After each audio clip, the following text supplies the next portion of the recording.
cordial saludo para todos, mi nombre es Natalia Rodríguez Castaño, soy estudiante de cuarto semestre de Derecho en la Universidad La Gran Colombia y hoy voy a hablar del contrato de arrendamiento de vivienda urbana en Colombia y principalmente enfocándonos en la Ley 820 del 2003.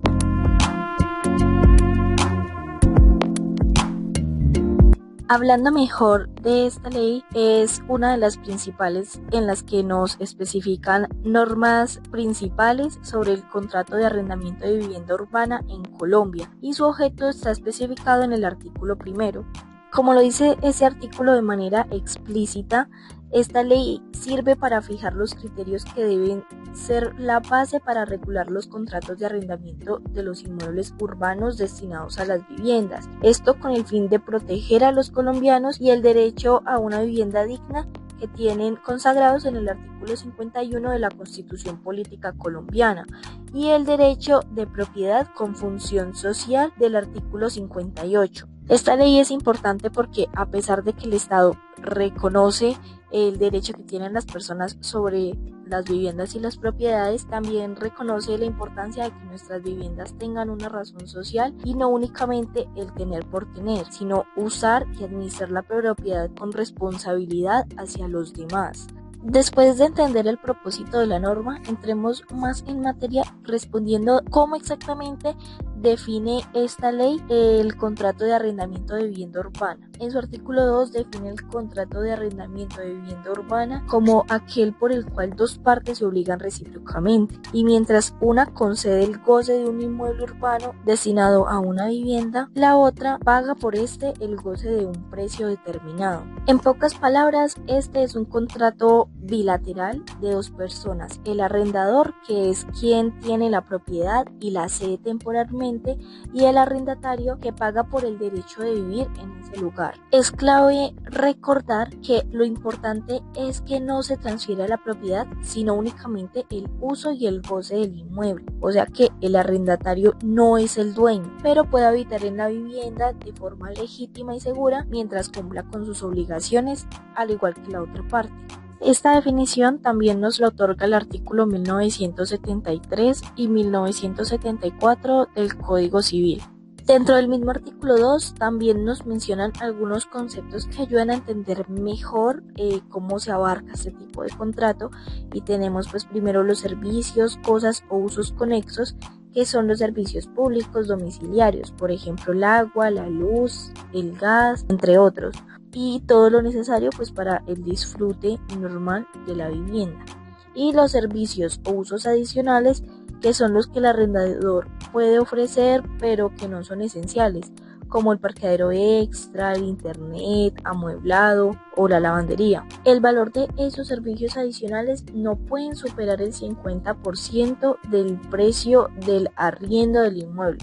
Por ejemplo, si en su canon mensual usted paga 1.000.000 de pesos, el costo de esos servicios o cosas adicionales no puede pasar de 500.000. Eso se hizo pues para evitar los abusos donde se disfraza el arriendo con cobros exagerados. Cabe recalcar que cuando una persona está firmando un contrato de arrendamiento, está ejerciendo un derecho social y económico protegido por la Constitución y pues desarrollado por la Ley 820. Entonces, el contrato no es simplemente un acuerdo entre voluntades, sino más bien un instrumento legal que regula la convivencia y protege el derecho a una vivienda digna.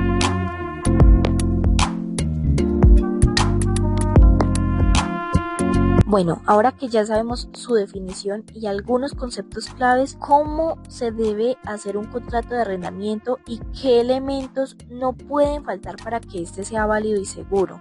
Aclarar esto es importante debido a que muchas personas piensan que acordar de palabra es lo único suficiente para que este sea válido, pero la ley es clara que aunque puede ser verbal o escrito, hay ciertas formalidades que deben cumplirse y conocerlas es clave para evitar conflictos o abusos en el futuro para cualquiera de las dos partes. Bien, pues siendo de la manera que se acuerde, tiene que tenerse en cuenta los puntos que nos mencionan en el artículo 3 de la ley 820, que son los mínimos a tener en cuenta para hacer el contrato de arrendamiento. Y primero es el nombre y la identificación de los contratantes, es decir, del propietario y de la persona a la que se le va a arrendar el inmueble. También tenemos la identificación del inmueble objeto del contrato. Debe describirse la dirección, la ubicación, todo súper específico, y si es posible el número de matrícula inmobiliaria o el piso de apartamento, y todo eso para poder evitar confusiones y proteger a ambas partes. Es importante también la identificación de las partes del inmueble que se arrienda, es decir, pues si hay una habitación, un local dentro de la casa, pues especificar si estas van incluidas dentro del contrato o son aparte. Se especifican también pues cuáles son las zonas que se entregan, cuáles se comparten y a cuáles no tiene derecho el arrendatario. También el precio y la forma de pago, es decir, el canon de arrendamiento mensual, la fecha en la que se debe pagar y cuál es el medio. Por ejemplo, si se paga el día 5 de cada mes por transferencia o por efectivo y todo ese tipo de cosas. El término de la duración también debe pactarse, puede ser por meses o años, pero si no se pacta, en el artículo 5 de la misma ley nos especifica que se asume que el contrato va durante un año. Y por último, ¿quién paga los servicios? Si el arrendador o el arrendatario. Es fundamental pues para evitar reclamos posteriores. Y debido a todos estos requisitos, es mejor siempre y lo más recomendable que el contrato sea por escrito. ¿Por qué? Porque un contrato escrito es la prueba plena en caso de algún conflicto entre las partes. Y si el contrato solo se hizo de palabras, será más difícil demostrar lo acordado y cuáles desacuerdos terminarán en interpretaciones. Por eso, incluso en contratos sencillos, documentar las condiciones básicas. Las condiciones básicas protege a ambas partes y garantiza la seguridad jurídica de las mismas. En el artículo 1602 se establece que todo contrato legalmente celebrado es ley para los contratantes.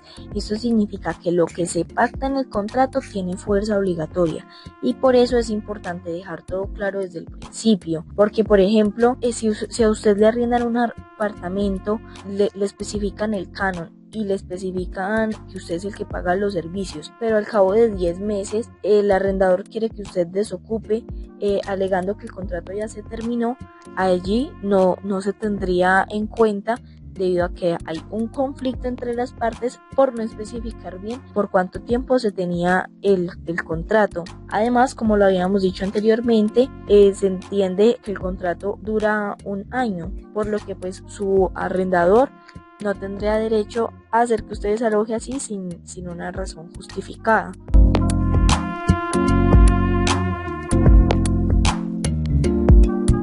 En el contrato de arrendamiento, según el artículo 4, tiene 4 clasificaciones. La primera es el contrato de arrendamiento individual, que ocurre cuando una persona natural o jurídica arrienda un inmueble para su propio alojamiento o el de su familia. Entonces, por ejemplo, si usted alquila un apartamento para vivir con su esposa y sus hijas, y usted firma el contrato y se compromete a pagar el canon, ese es un contrato individual, porque solo una persona figura como el arrendatario, aunque allí habiten más personas.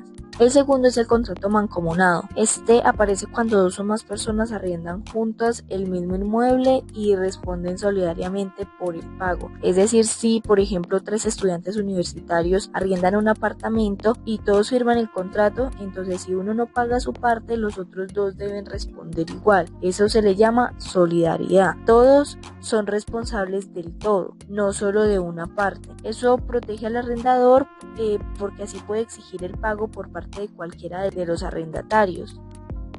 El tercero es el contrato compartido. Aquí estamos hablando de cuando se arrienda solo una parte del inmueble, pero no es una unidad independiente. Es decir, el arrendatario comparte espacios con el arrendador o con los inquilinos. Por ejemplo, que usted le alquilen una pieza dentro de la misma vivienda del arrendatario. Y por último tenemos el contrato de pensión. Este es muy común en las ciudades universitarias o para trabajadores temporales. Se da cuando se arrienda una parte del inmueble y que pues no es independiente, y también incluye los servicios o las cosas adicionales como la alimentación, la lavandería, y también se pacta por término inferior a un año. Entonces, por ejemplo, si usted como estudiante alquila una habitación en una casa donde le dan el desayuno, la cena, y el contrato es, digamos, por lo que dura el semestre, por 4 meses, allí se estaría aplicando este contrato de pensión. En ese contrato la flexibilidad es clave, entonces en cualquier momento cualquiera de las partes puede terminar el contrato siempre y cuando se avise con 10 días de anticipación y sin tener que pagar indemnización.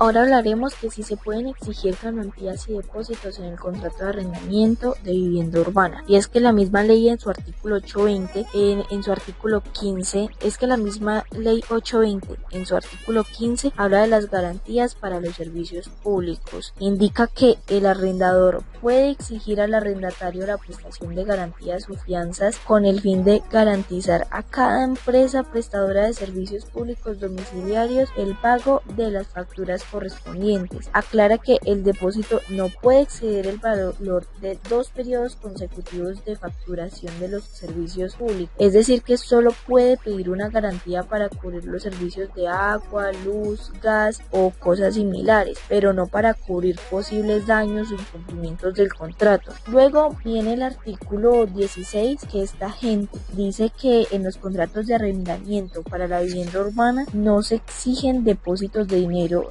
efectivo u otra clase de cauciones reales. Eso no puede garantizar el cumplimiento de las obligaciones del arrendatario. O sea, la ley prohíbe los depósitos o garantías que busquen proteger al arrendador por el incumplimiento del contrato, ya sea pues en efectivo, en cheque, en prenda o en cualquier otra forma. Esto porque antes del 2003 muchos arrendadores exigían grandes sumas de dinero como condición para arrendar, a veces el equivalente a 2 o 3 meses de arriendo con la excusa de que servían como garantía. Esto se prestaba para abusos o prácticas injustas, especialmente contra personas de bajos ingresos. Entonces tengan en cuenta que si usted va a arrendar un apartamento, el arrendador no puede pedirle un depósito de 1.000.000 de pesos por si se atrasan el pago, porque esto es ilegal y lo prohíbe el artículo 16 de la ley 820 del 2003. Entonces, usted podría denunciar este acto por parte de su arrendador.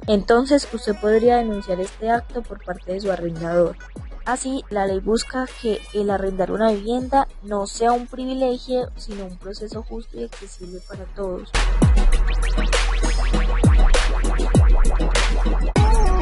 Ahora pasaremos a lo que son las obligaciones del arrendador y del arrendatario, y posteriormente dar un ejemplo de cada uno de ellos explicadas en un caso para así entender mucho mejor. Tenemos pues primero las obligaciones del arrendador ubicadas en el artículo 8 de la ley 820 del 2003. Entonces principalmente está en entregar el inmueble en buen estado de servicio, seguridad y sanidad, y este punto es básico porque el arrendador debe entregar el inmueble de manera habitable, con las instalaciones eléctricas y sanitarias funcionales, techos seguros, puertas y ventanas en buen estado.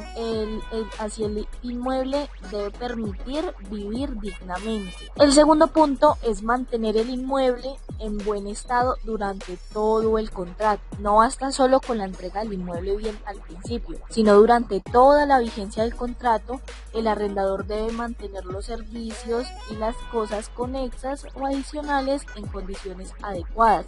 Eso incluye arreglar daños estructurales, fugas de agua, fallas eléctricas o deterioros normales que no sean culpa del arrendatario. En el tercer punto tenemos el entregar la copia escrita del contrato. Esto debe hacerse máximo dentro de los 10 días siguientes a la firma, y de no hacerse puede que la multa sea equivalente a 3 meses de arrendamiento. Entonces pues es algo importante. En el cuarto punto tenemos la entrega de la copia del reglamento de propiedad horizontal, ya que si el inmueble está dentro de un conjunto residencial o un edificio sometido a propiedad horizontal, el arrendador debe entregar al arrendatario la parte normativa del reglamento. Eso es importante porque el inquilino debe conocer las reglas de convivencia, los horarios de ruido, uso de las zonas comunes, parqueaderos y todo ese tipo de cosas. Después tenemos que también debe cumplir las demás obligaciones expuestas en el Código Civil. Esto nos remite al capítulo 2 del título 26 del libro cuarto del Código Civil, donde nos muestran otras obligaciones como garantizar el uso pacífico del inmueble, no cambiar las condiciones sin autorización y responder por los vicios ocultos que impidan el uso normal del inmueble.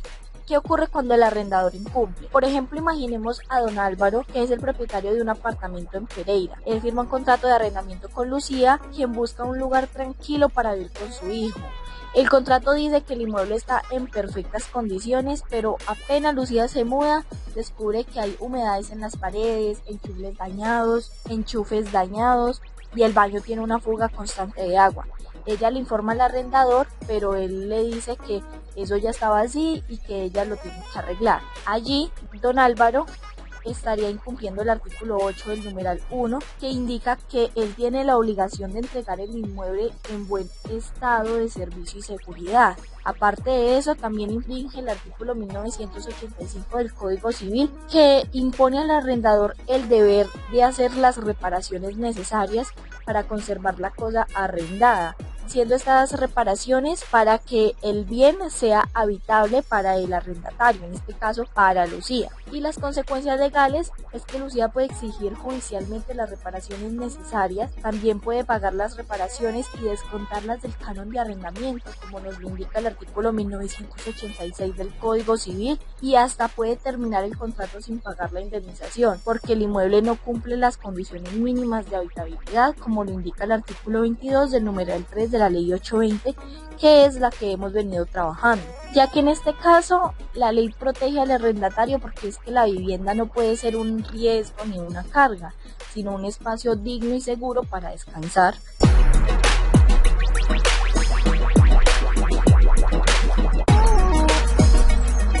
Bien, pues así como el arrendador tiene sus obligaciones y consecuencias legales al incumplirlas, también contamos con las obligaciones que también las otorga la ley 820 del arrendatario. Estas son, primero, pagar puntualmente el canon y los servicios pactados. Este es el corazón del contrato en sí, debido a que el arrendatario debe pagar el canon en la fecha y la forma acordada. Eso incluye los servicios o las cosas adicionales que fueron convenidas, por ejemplo, el parqueadero, el internet o la administración. Entonces, si el contrato dice que se paga el 5 de cada mes, el pago posterior ya se constituye como mora, lo que puede generar intereses o incluso el causal de la terminación del contrato. En el segundo numeral tenemos el cuidar del inmueble y responder por los daños. El arrendatario tiene el deber de usar el inmueble con diligencia, tal como lo haría un buen padre de familia. Si hay deterioros por mal uso, descuido o actos imprudentes, deben responderse, pero el daño que se debe al uso normal o por fuerza mayor, como una inundación, un temblor o el desgaste del tiempo, el arrendatario no es el responsable. Entonces, por ejemplo, si se rompe un vidrio por accidente o se daña un mueble por humedad preexistente, el inquilino no tiene la culpa, pero si se pintan las paredes de negro por los niños o se perforan los muros sin permiso, todo esto sí lo debe reparar. Eso conecta con el artículo 1983 del Código Civil, que impone al arrendatario la obligación de cuidar el bien arrendado. En el tercer punto tenemos el permitir la inspección del inmueble. El arrendador tiene derecho a revisar el estado del inmueble, pero pues la ley pone límite. Solo puede hacerlo máximo una vez cada 3 meses y debe avisar con al menos 3 días de anticipación. El objeto es no invadir la privacidad del arrendatario, sino verificar el estado de la conservación y el uso adecuado del inmueble. En el punto 4 tenemos el pagar los servicios públicos si así se pactó. Y aquí es donde es fundamental aclarar todos los puntos en el contrato, debido a que la ley dice que cuando no se expresa el pacto de que es el arrendatario quien paga los servicios, pasan a ser obligación del arrendador, Entonces, por ejemplo, si en un contrato de arriendo compartido el arrendador incluye el agua y la luz dentro del canon, si después quiere cobrar aparte no puede hacerlo porque no estaba pactado. En el punto 5 tenemos la restitución del inmueble en el estado en que lo recibió. Entonces, al terminar el contrato, el arrendatario debe devolver el inmueble tal y como se lo entregaron, salvo el desgaste natural del uso legítimo. Eso implica no dejar daño, suciedad ni modificaciones no autorizadas. Solo el arrendador puede retener. Si hay este tipo de daños, el arrendador puede retener bienes muebles o acudir a un proceso judicial para reclamar sus perjuicios. Y en el punto 6 tenemos el cumplir el reglamento de propiedad horizontal. Cuando el arrendador entrega este reglamento al arrendatario es para que cumpla en caso de que el edificio conjunto haga parte de este reglamento. Entonces, por ejemplo, debe cumplir con las reglas sobre el ruido, sobre las mascotas, la basura y entre otros. En el número 7 tenemos el cumplir las demás obligaciones del Código Civil, que estas están en el artículo 1986, que establece unas adicionales como usar el inmueble solo para el fin convenido, no subarrendar sin autorización y notificar al arrendador si el bien sufre deterioros graves o necesita reparaciones urgentes. Entonces, pasando también a un efecto práctico, en caso de un incumplimiento del arrendatario, podemos pensar en Carolina, que es una arrendataria en Medellín, que ella firma un contrato por un año en un canon mensual de 1.000.000 de pesos. Durante los primeros meses paga súper puntual, pero luego deja de pagar durante 3 meses y tampoco responde los mensajes del arrendador. Cuando finalmente el arrendador se contacta con ella, dice que no tiene plata, pero que igual no piensa entregarle el apartamento todavía, Entonces, aquí Carolina estaría incumpliendo el artículo 9 en su primer numeral de la ley 820 del 2003, ya que esta le exige pagar puntualmente el canon de arrendamiento y los servicios pactados. También su conducta podría ser la causa de la restitución inmediata prevista en el artículo 22 en el numeral 1, que permite al arrendador dar por terminado el contrato y solicitar judicialmente la entrega del inmueble por mora superior a 2 meses, ya que en este caso serían 3 meses de incumplimiento. En este caso, como consecuencias legales, el arrendador puede empezar un proceso de restitución del inmueble arrendado, como lo indica el artículo 384 y los siguientes del Código General del Proceso, exigir los intereses de mora y el pago de los cánones atrasados, y si el contrato lo contempla, reclamar la indemnización de perjuicios por el tiempo adicional en que no pudo disponer del inmueble.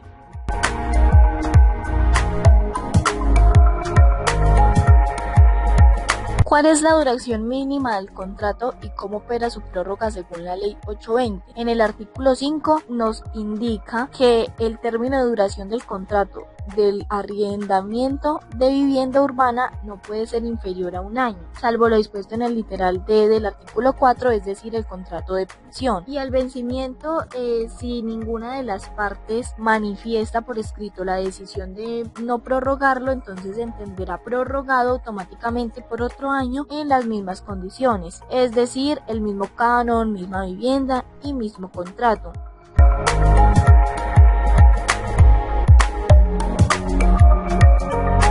Entonces, por ejemplo, si usted firma un contrato por 6 meses, el contrato no estaría cumpliendo con lo que establece ese artículo 5 de la ley 820 y se entiende automáticamente como si fuera de 1 año. Y el arrendador no podría exigirle que desocupe a los 6 meses, salvo que exista alguna causal legal de terminación de las que están en el artículo 22. Y la única excepción de los contratos menores a 1 año sería el contrato de pensión, que sí podría ser menor porque incluyen los servicios servicios adicionales como la alimentación y son pues de corta duración. Ahora, ¿cómo funciona la prórroga automática? La prórroga automática es uno de los mecanismos más interesantes y protectores de la ley, ya que si el contrato llega a una fecha de vencimiento y nadie da aviso por escrito de que quiere terminarlo, la ley presume que las partes desean continuarlo y por eso el contrato se renueva automáticamente por otro año con las mismas condiciones. Eso evita que el arrendatario quede sin vivienda de un día para el otro y al mismo tiempo le da al arrendador la seguridad de que el contrato sigue vigente sin tener que hacer uno nuevo cada que termine el tiempo estipulado en el contrato.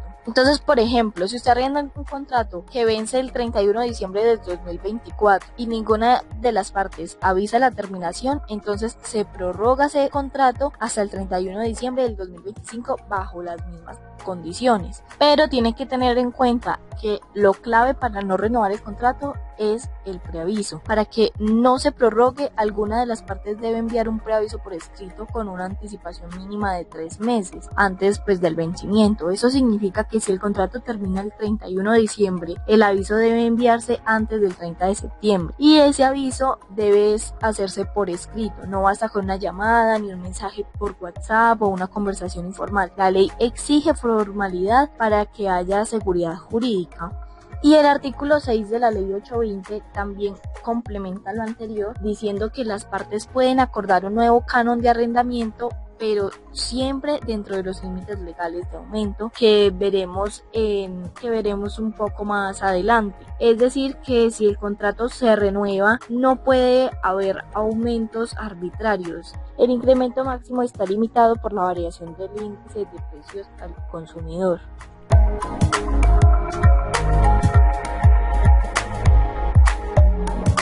Ahora pasemos a la restitución del inmueble y cuándo y cómo puede el arrendador pedir la devolución.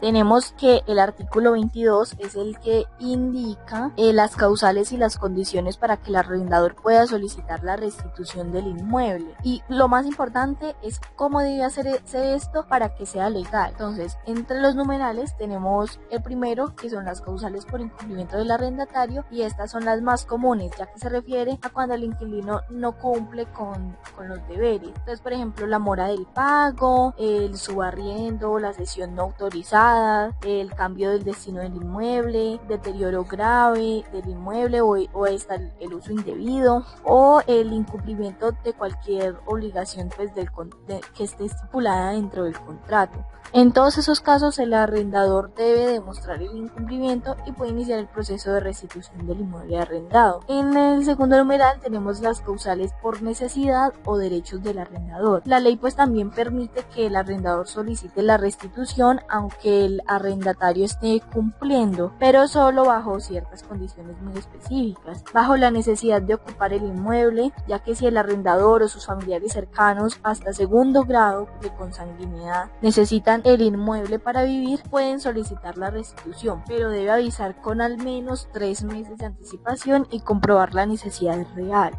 En la B tenemos la demolición o reparación mayor. Si el inmueble necesita ser demolido o sometido a una reparación estructural que impida el uso normal, el arrendador puede pedir la restitución, pero debe acreditar los permisos de construcción o reparación. La venta del inmueble, que es ya que si el propietario va a vender el inmueble y el contrato ya cumple un año, puede pedir la restitución, pero debe dar aviso por escrito con 3 meses de anticipación y pagar una indemnización equivalente a 3 meses de arriendo al arrendatario. Otro punto es el término del contrato sin renovación. Si el contrato vence y el arrendador dio el preaviso oportuno de los 3 meses anteriores, manifestando pues la decisión de no renovar, también puede solicitar la restitución sin necesidad de otra causal. Bien, y ahora sí, las condiciones obligatorias para que la restitución sea válida. No basta con solo tener la causal, sino que la ley exige que el arrendador cumpla con ciertas condiciones de forma y de tiempo. Primero, el preaviso de los 3 meses. Ese debe notificarse siempre por escrito y con las pruebas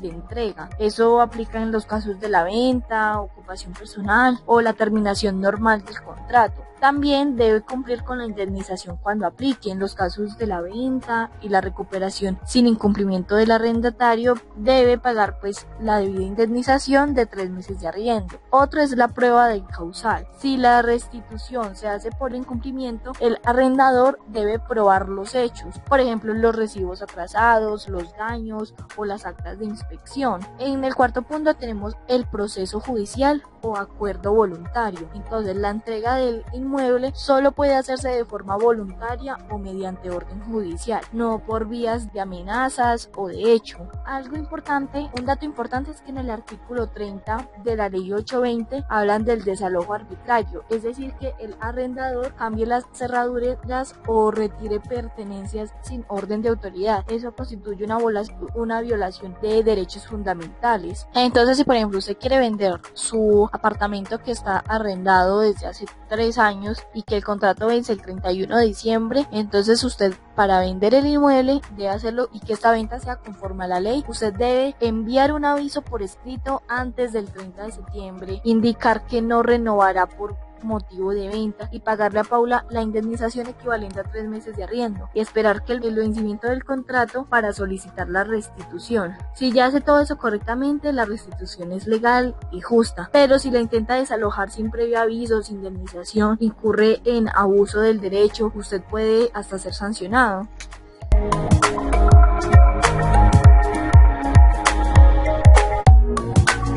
Ahora vamos a hablar de cuándo el arrendador puede terminar el contrato con preaviso e indemnización. Es decir, cuando el propietario, sin que el arrendatario haya incumplido, decide dar por terminado el contrato de manera anticipada o al vencimiento, pero cumpliendo con todos los requisitos muy estrictos. Vamos a ver en qué casos se puede hacer, cómo se debe hacer y qué pasa si no se cumplen esos pasos. El artículo 22 establece las causales en las que el arrendador puede pedir la restitución. 3 de ellas, las del numeral 7, 8 y 9, son las que requieren preaviso y pues la indemnización, mientras que el artículo 23 desarrolla el procedimiento para hacerlo legalmente. Entonces, ¿cuáles son las causales que permiten la terminación con preaviso e indemnización? En este caso sería cuando el arrendador necesite el inmueble para ocuparlo personalmente o para un familiar cercano, como lo establece el numeral 7,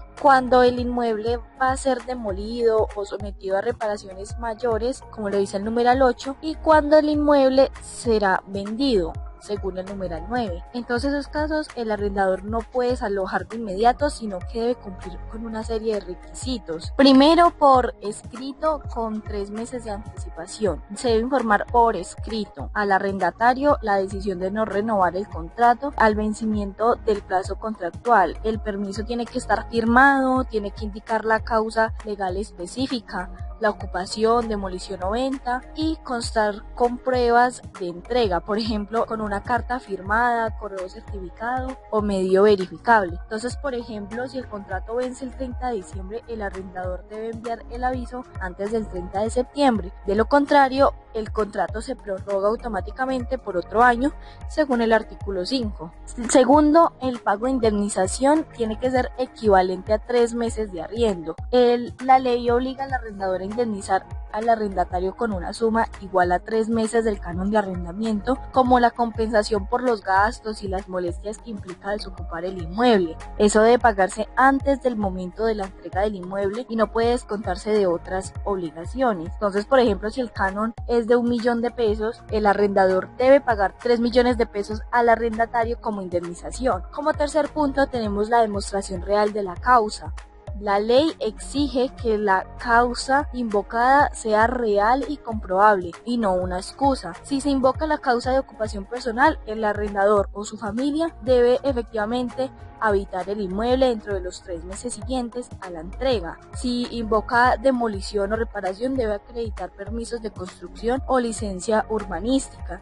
Y si se invoca venta, debe probar la transacción real del inmueble. Si el arrendador miente o no cumple la causal, según el artículo 23 en su último inciso, establece una sanción. en la que se ordena pagar al arrendatario una indemnización equivalente a 6 meses de arriendo, aunque además de las sanciones que puede imponer la autoridad competente por el abuso del derecho. Entonces, si por ejemplo usted como arrendador dice que necesita el apartamento para vivir, pero luego lo arrienda a otra persona, el arrendatario anterior puede denunciarlo y exigir esa compensación. En el mismo artículo 23 también se explica cómo se debe hacer correctamente ese procedimiento, que es primero pues enviar el preaviso escrito con 3 meses de anticipación, también tiene que pagar la indemnización correspondiente, esperar el vencimiento del contrato o el plazo legal y solicitar la restitución voluntaria, o si no se entrega, iniciar un proceso judicial de restitución, recordando que se debe ser sin violencia o sin ejercer la fuerza, como cambiar cerraduras ni cortar los servicios. Cualquier intento de desalojo sin orden judicial se considera un acto ilegal y puede acarrear también sanciones.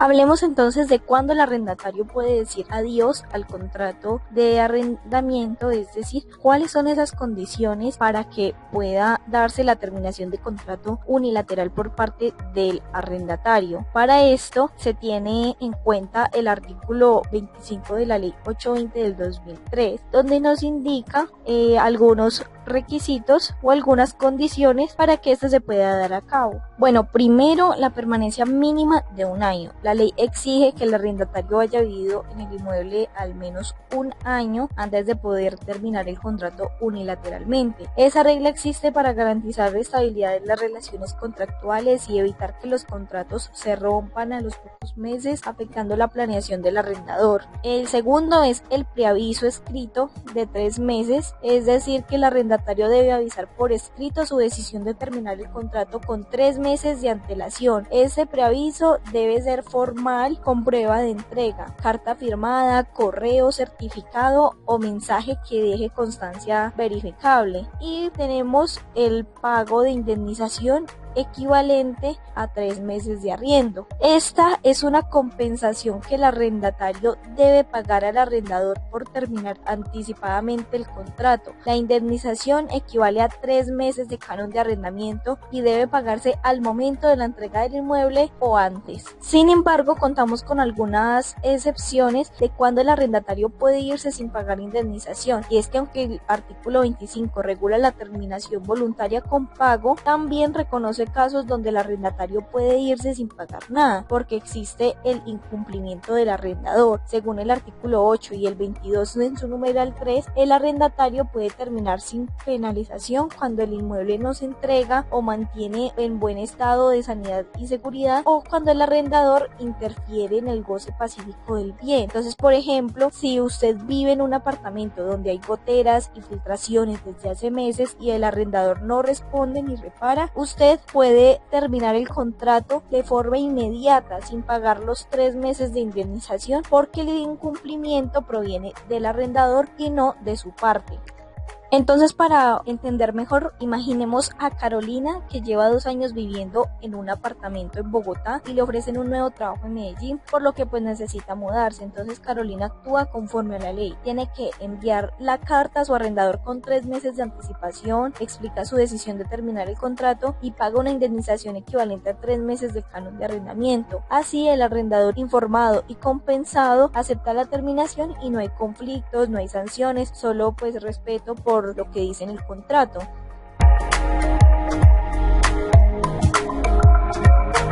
Hablemos entonces de cuál es el término de preaviso para no renovar el contrato. Y es que si hay algo que causa muchas confusiones en los contratos de arrendamiento, es el famoso preaviso. Ese aviso que, si se da muy tarde o se olvida, puede significar otro año completo de contrato. Entonces, para ello tenemos el artículo 5.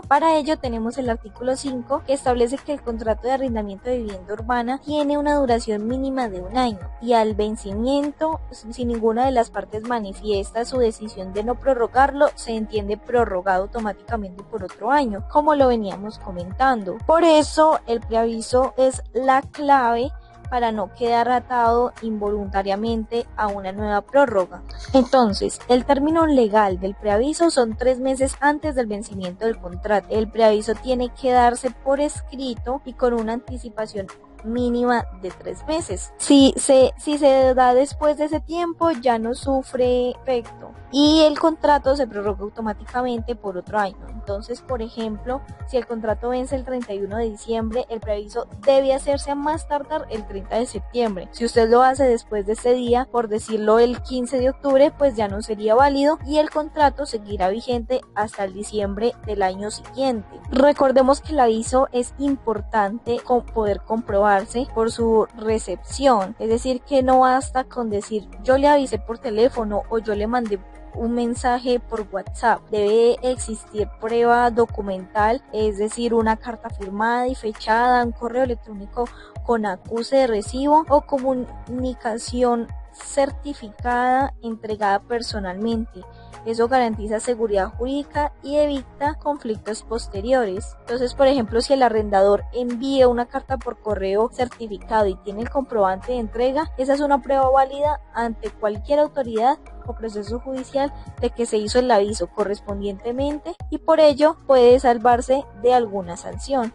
El preaviso puede hacerse tanto por parte del arrendador como por el arrendatario. Eso cada uno con finalidades distintas. El arrendador lo usa cuando no desea renovar el contrato pues por razones legítimas como la venta, ocupación o la terminación normal. Pero el arrendatario lo usa cuando planea desocupar el inmueble al final del término pues sin pagar la indemnización. Igual en ambos casos el plazo es de 3 meses y se aplica igual. Si ninguna de las partes da el preaviso, entonces la ley entiende que existe voluntad de continuar y el contrato se prorroga automáticamente por otro año.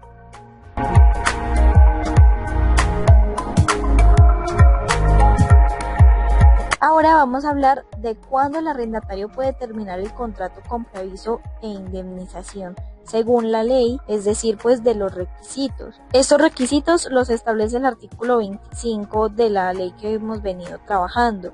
Y es que primero contamos con la permanencia mínima de un año que como lo veníamos comentando, el arrendatario solo puede terminar el contrato unilateralmente si ha ido al menos un año completo en el inmueble. Eso garantiza la estabilidad del contrato y evita que el arrendador quede afectado por mudanzas repentinas. También nos habla del aviso escrito con 3 meses de anticipación, ya que el arrendador debe notificar por escrito su intención de terminar el contrato con al menos este tiempo que estipula la norma, ya sea por una carta firmada y fechada, por correo electrónico o comunicación electrónica con cauce verificable.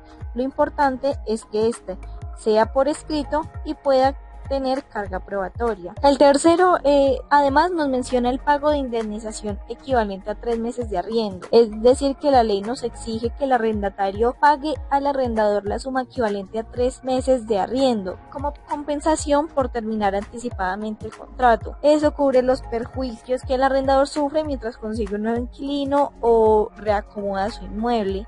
Ahora hablemos de cuándo no se paga la indemnización. La ley reconoce algunas excepciones donde el arrendatario puede terminar el contrato sin pagar nada. Eso ocurre cuando el incumplimiento proviene del arrendador y no del arrendatario. Entonces, cuando el inmueble no está en condiciones de seguridad y salubridad, o cuando no hace las reparaciones necesarias, o interfiere en el goce pacífico del inmueble por las visitas no autorizadas o cortes de servicios, estos son casos donde no tiene derecho a la indemnización el arrendador por parte del arrendatario. Entonces, por ejemplo, si usted vive en un apartamento con goteras y humedad y ha pedido reparaciones durante meses y el arrendador no responde, usted puede terminar el contrato sin pagar los 3 meses de indemnización, porque el incumplimiento no es suyo, sino del arrendador. Eso se respalda en el artículo 22 del numeral 3, que reconoce también el tipo de incumplimiento como una causa de terminación y en este caso, pues sin indemnización.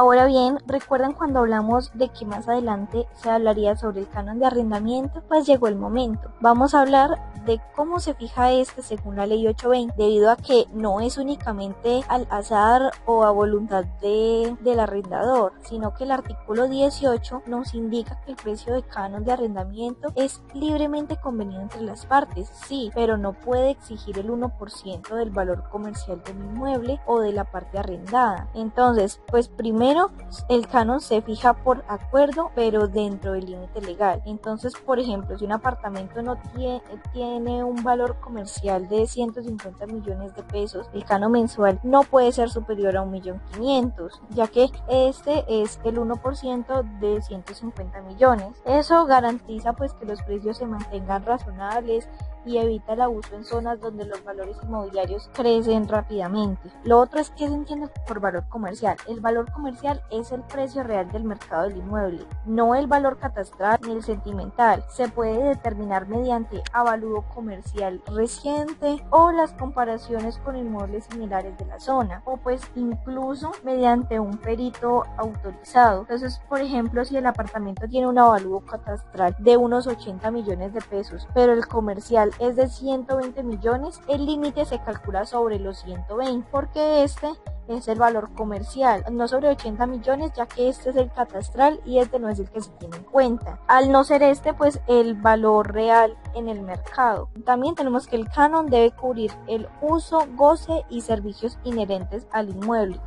Hay algunas prohibiciones también relacionadas con el canon estipuladas en el artículo 18, y es el cobrar el depósito de dinero, como lo habíamos mencionado desde que examinamos el artículo 16, y el exigir pagos adicionales por administración si ya están incluidos en el contrato, o cobrar sanciones o reajustes no pactados o no autorizados por la ley. Y bueno, ¿en qué casos puede variar el canon inicial? Entonces, aunque el canon se pacte libremente al firmar el contrato, la ley pues permite su reajuste anual, pero siempre dentro del límite legal. Eso significa que el valor inicial no puede crecer de forma desproporcionada y su aumento está regulado por el índice de precios al consumidor según el artículo 20 de la ley 820. Entonces, por ejemplo, si el IPC del año anterior fue del 9%, el arrendador solo puede aumentar el canon hasta ese 9% máximo, no más.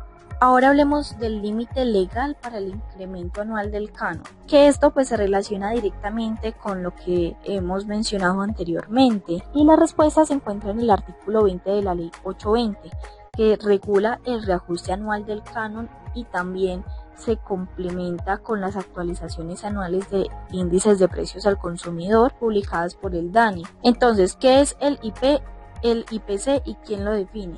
El IPC es el índice de precios al consumidor, es un indicador que calcula el DANE cada año y refleja cuánto han subido los precios en la economía colombiana, y este se usa para medir la inflación.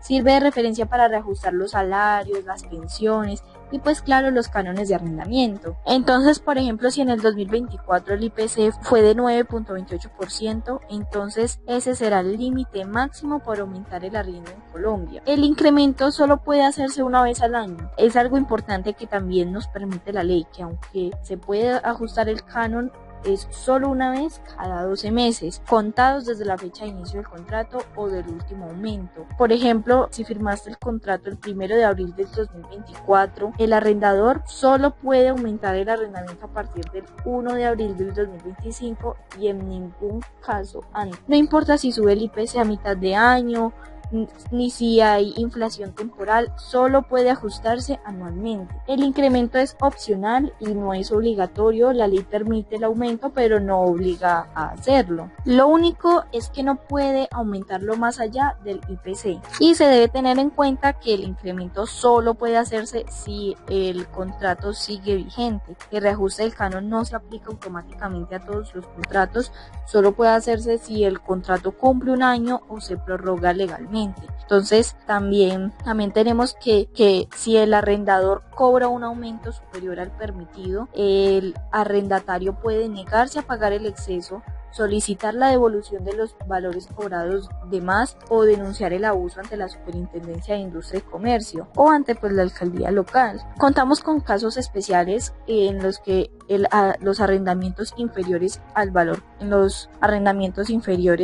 comercial, y ya que en algunos casos, cuando el arrendamiento está muy por debajo del valor del mercado, las partes pueden renegociar el canon, pero siempre dentro del límite de IPC y del tope del 1% del valor comercial. Porque, por ejemplo, si usted vive en un apartamento y paga 900.000 pesos de arriendo y su contrato se renovó el 1 de febrero y el DANE reporta que el IPC fue del 9.28%, su arrendador le notifica por escrito que el nuevo canon será de 982.000 pesos, es decir, que aumenta el 9.1%. Todo queda dentro del marco legal, pero si el arrendador hubiera subido el canon a 1.100.000, claro, usted puede reclamar el exceso y pedir que se respete el límite del IPC.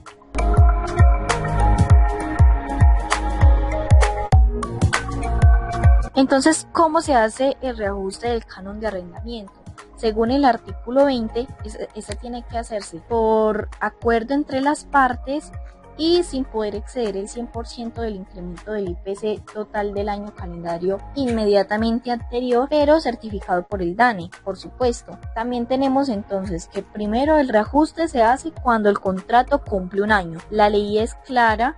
El incremento no se hace cada enero, sino al cumplirse un año de vigencia del contrato de su última renovación. Entonces, por ejemplo, si el contrato comenzó el 1 de junio, entonces el reajuste se podría hacer a partir del 1 de junio del siguiente año, no desde enero o desde que el DANE publique el IPC. Segundo, que debe existir la comunicación escrita del reajuste. El reajuste no se aplica automáticamente.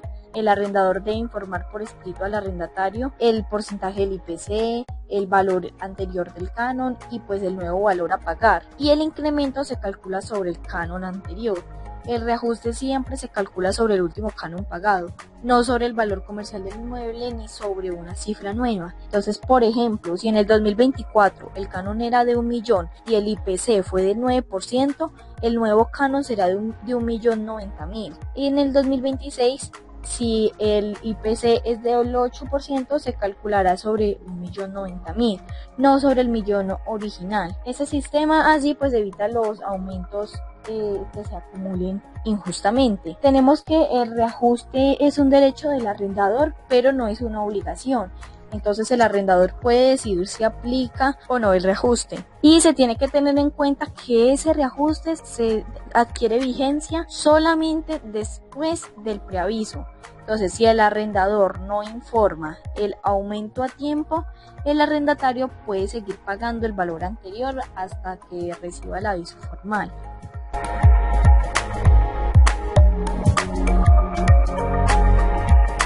¿Qué pasa si el arrendador cobra un aumento superior al permitido en la aplicación práctica?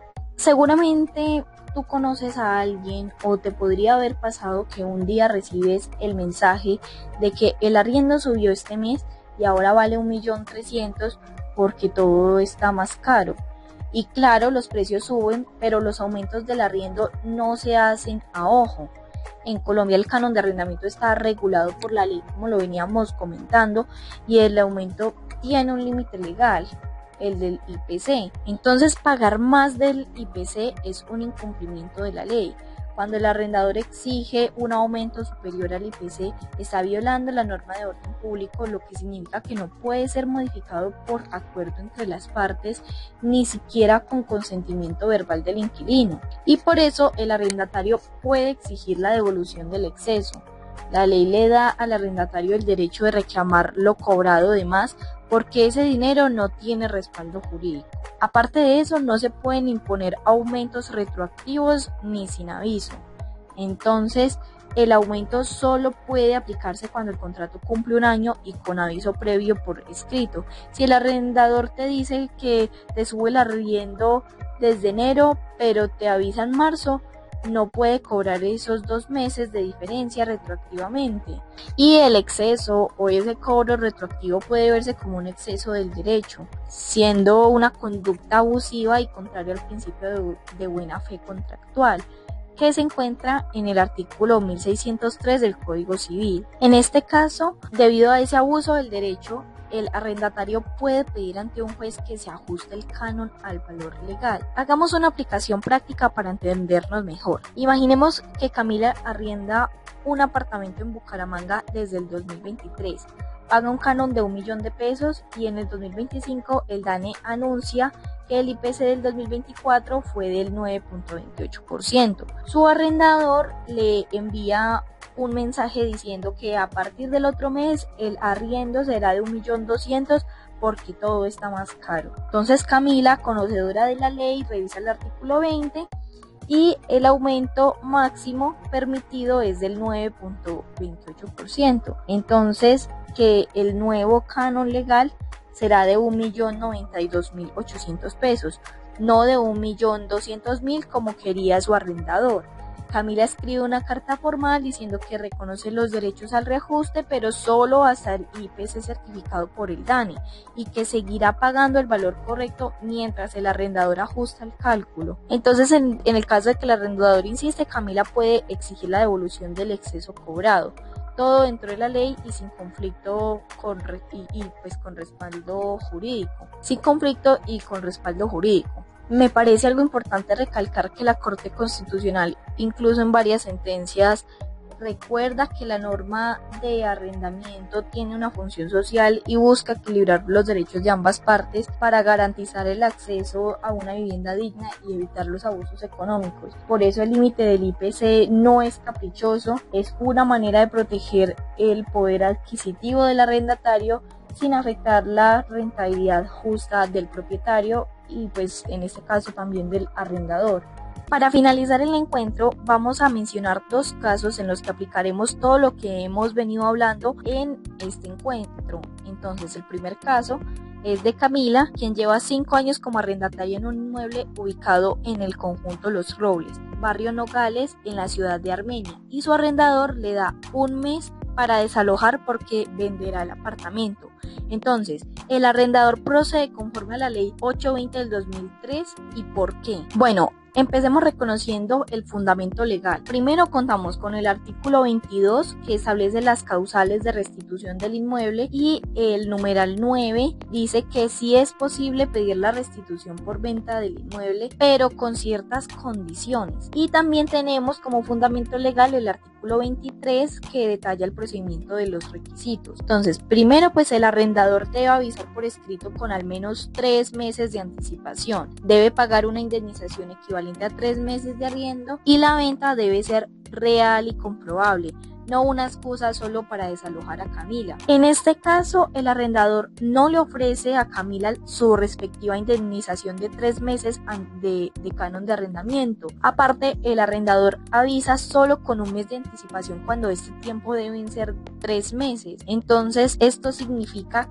que no está procediendo conforme a la ley 820 del 2003, ya que hace falta tanto como la indemnización como el tiempo correspondiente y comprobar las razones por las que quiere desalojar a Camila. Y es que el arrendador en este caso sí podría recuperar el inmueble para venderlo, pero debe hacerlo legalmente. El preaviso de un mes es insuficiente, la ley exige 3 meses y aparte de eso debe indemnizar a Camila con el equivalente a 3 meses de canon y no desalojarla sin ningún tipo de indemnización, ya que si no cumple con estas condiciones, el arrendatario no está obligado a entregar el inmueble antes pues del vencimiento legal. En este caso, él tiene que avisar 3 meses antes y por decirlo así, como ejemplo, si el canon fuera de 1 millón de pesos, ella tiene derecho a recibir la indemnización por la venta que sería de 3 millones de pesos. Así que sí, Camila puede negarse a entregar el apartamento y si el arrendador insiste, solo un juez puede ordenar la restitución mediante un proceso judicial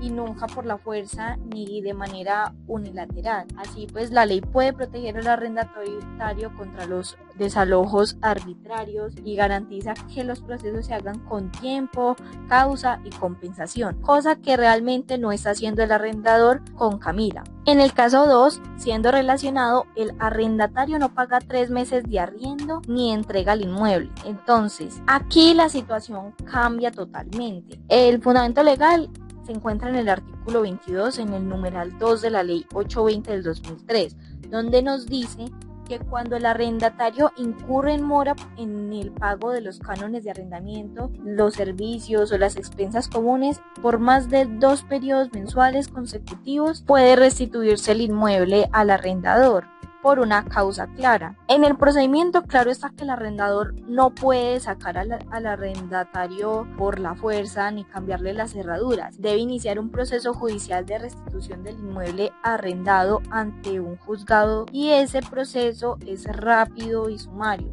Y si el juez verifica el incumplimiento de los 3 meses de mora, ordena la entrega forzosa del inmueble. Y para el arrendatario hay algunas consecuencias económicas, ya que además de perder el inmueble, tiene que pagar los cánones adeudados y debe cubrir los servicios públicos pendientes y en algunos casos los gastos del proceso judicial también. Así que en conclusión, el arrendatario sí está incumpliendo con lo que dice la ley, lleva más de 2 meses de mora, ya que lleva 3.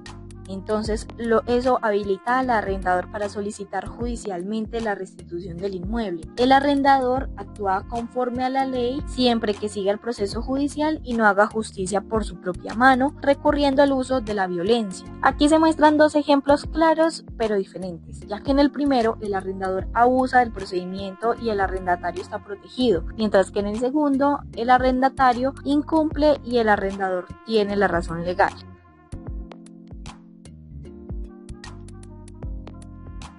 Llegamos hasta el final del podcast y esperamos que sea de todo su agrado y que sirva para su aprendizaje y el conocimiento necesario para poder aplicar la Ley 820 del 2003.